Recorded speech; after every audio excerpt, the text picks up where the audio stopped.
today, I have a question for you to start us off. Does anyone know who that guy is up there? Tim, anyone know? Who is that? Saranya? You're not sure? Yes. Who is that? I think it's that metal man from the Wizard of Oz. Yeah, he's the metal man from the Wizard of Oz. We call him the Tin Man. And he's the Tin Man. And whenever Dorothy found him in the Wizard of Oz, he was super rusty. He was super rusty, and he said this, and he goes, oil, oil, because he was really rusty, and he couldn't move his body. He couldn't move his body. But Dorothy got him some oil, and she helped him to be able to move. He just hadn't moved in a long time. Well, you know, last week, whenever we were in here, we were talking about how to build a really powerful reading life. We talked about finding a good reading spot. We talked about setting goals. We talked about reading books like they're gold and not being curmudgeons. Do you remember that? Yeah, we talked about all of those things. But this week, we're going to talk about reading with our minds turned on. Can you do this? That's like flipping a switch, like turning our minds on. And guess what? I get to be like Dorothy today, and I've always wanted to be like Dorothy because I love the Wizard of Oz. But I get to be a little like Dorothy and help you to get the rust off of your body because you guys have been away from school for a while. And when you came back, we've just kind of been getting into the swing of things. And so I'm going to help you to turn your minds on while you're reading. You're a little rusty with that part about thinking, okay? So today, I want to teach you that readers give themselves a comprehension check while they're reading. And they do this by asking some questions, okay? They ask themselves, who is in this part? What just happened?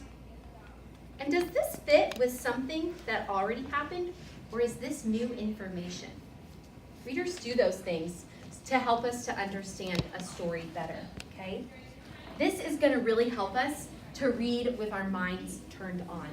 Let me show you what I mean. So earlier today, we read a chapter of The Wild Robot. And we read it, and afterwards I was like, oh my gosh, turn and tell your partner what you noticed about this. Did you do that? Yeah. Did you turn and tell your partner? Yes. Yeah. Well, sometimes we have to have better questions. So here's what we're going to do. We're going to read a little bit more of The Wild Robot, and we're going to stop at some certain spots to ask us these questions of who's in this part, what just happened, and does this fit with something that already happened? Knew they were in trouble, but before lumbering home, they glared up at Roz and snorted one last time. More than anything, they wanted to kill the robot. Okay, so we are going to give ourselves a comprehension check right now. I'm going to ask myself, who is in this part? So right now I'm thinking, well, Roz, I know she's up in the tree. And then the other characters that are here right now are the two bears, the brother bear and the sister bear. And then we heard a roar later on, and that introduced another character, didn't it? Mm-hmm. Who was that roar from? The mama bear. The mama bear, and she is back at her cave, and it doesn't sound like she's very happy. Now I'm going to ask, what just happened? What just happened? Well, Roz was up in the tree because she was trying to escape from them, and she got a great idea to start throwing pine cones down at the bears, right?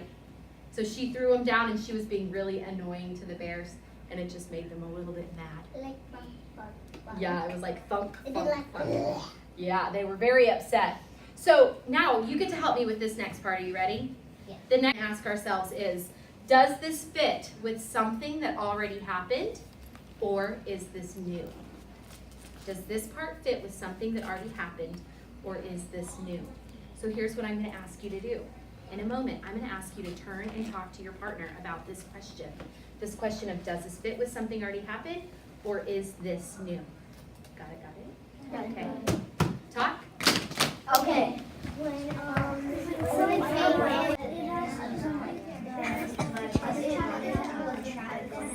She was already born. So I think that it happened earlier in the story when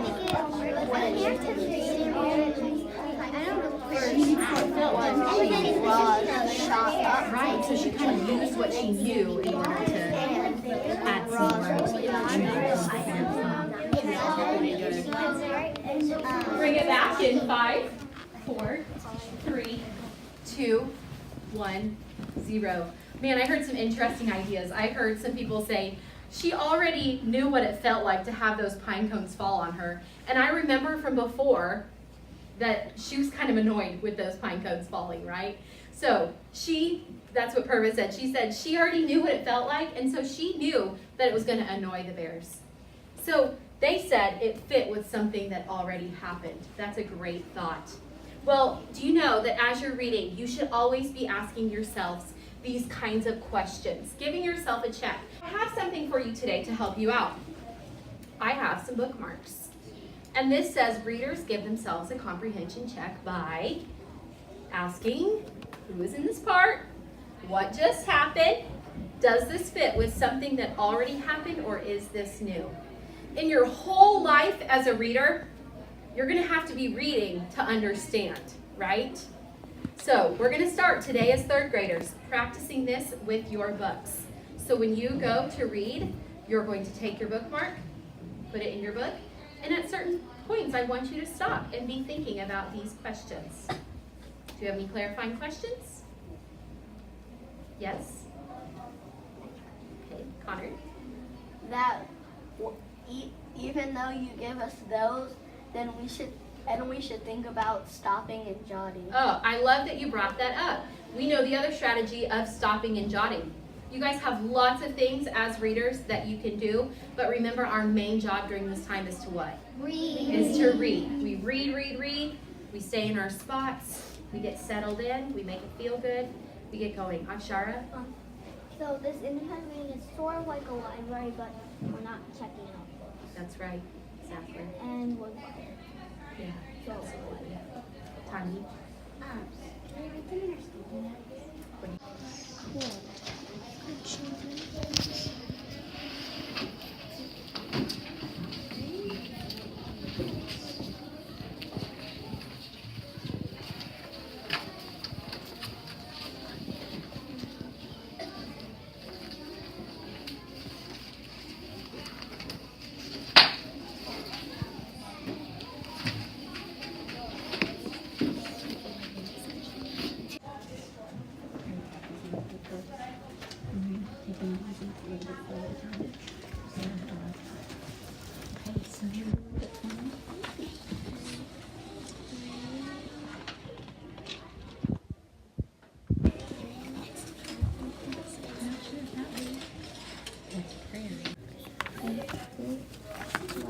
Mother was heading down to the area around Rockton.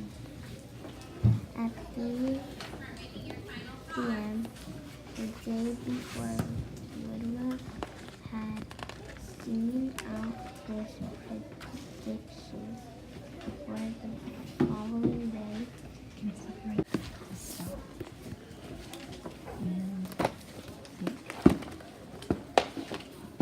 Does this make sense?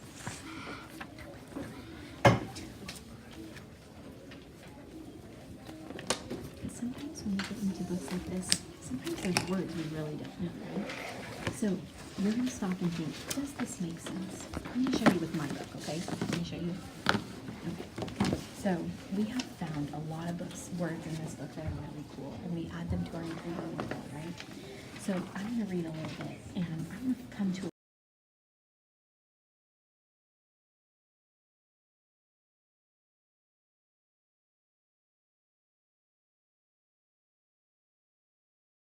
what are you reading? Falling Up. You guys have such different books, but all really great books. And I can tell that they're books that you guys love, right? The types of book. Well, you know, I got to do some conferring with some of you last week, most of you, and I noticed that you guys are all doing a really, really good job of saying all the words on your pages. I've noticed that. And I think you're ready for the next step in reading. Are you ready for the next step in reading? Yeah? You are? Okay, so I want to teach you something. Something that I've noticed is in your reading, sometimes when we read, it can sound a little like this. Goes when a distant Lord that goes through the forest. That sounds like kind of like I know, I kind of sound like Roz, right? Like Roz the robot. Yeah, kind of like a curmudgeon. You're right. Well, today I want to teach you that in order to not be a curmudgeon, we have to read with some expression, okay? Oh, yeah, And I'll we be have to, are you ready? We have to push our eyes. Do that, say, push your eyes. Push your Okay, you have to push your eyes to the next word to think about what it's going to say so that we don't sound so much like a robot. So, I brought some tools with me today. Handy dandy craft sticks, popsicle sticks, but these are going to help us to push our eyes, okay? So I want to show you what I mean in my book. All right, so I'm going to read that same part again, but I'm going to practice pushing my eyes. Notice I'm going to put my popsicle right here because I'm about to push these words as I push my eyes. Ready? Roz was about to unload a whole armful of annoying pine cones when a distant roar echoed through the forest. Back at the cave, the mother bear was calling for these two.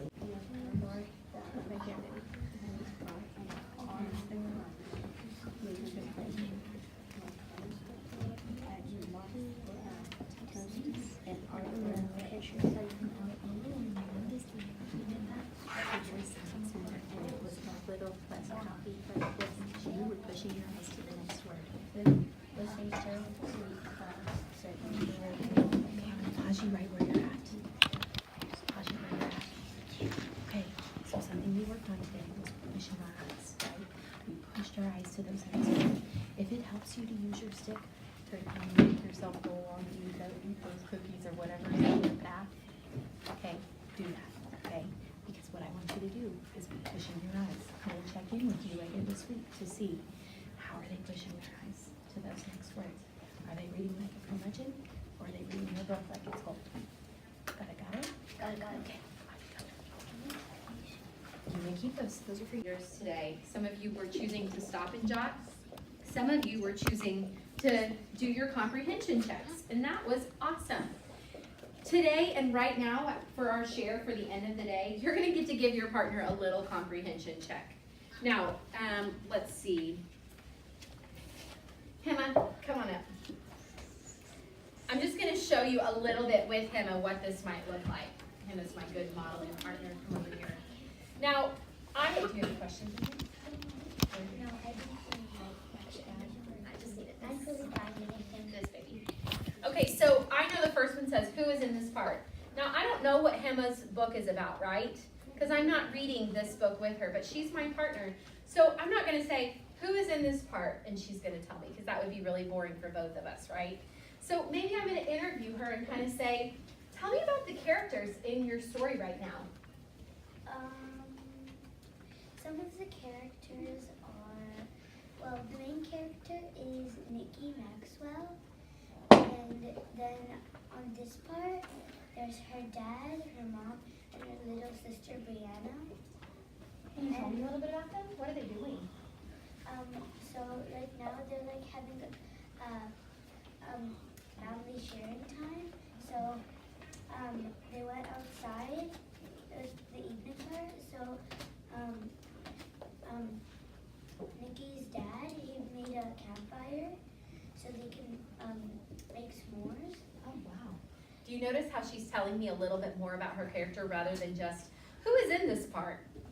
Okay, so I want one of you right now to choose who's going to be the interviewer and who's going to be the interviewee. Who are you interviewing? And I want you to ask that first question to your partner, but not who is in this part, but maybe tell me about your characters. And you're going to get to practice being an active listener. Ready?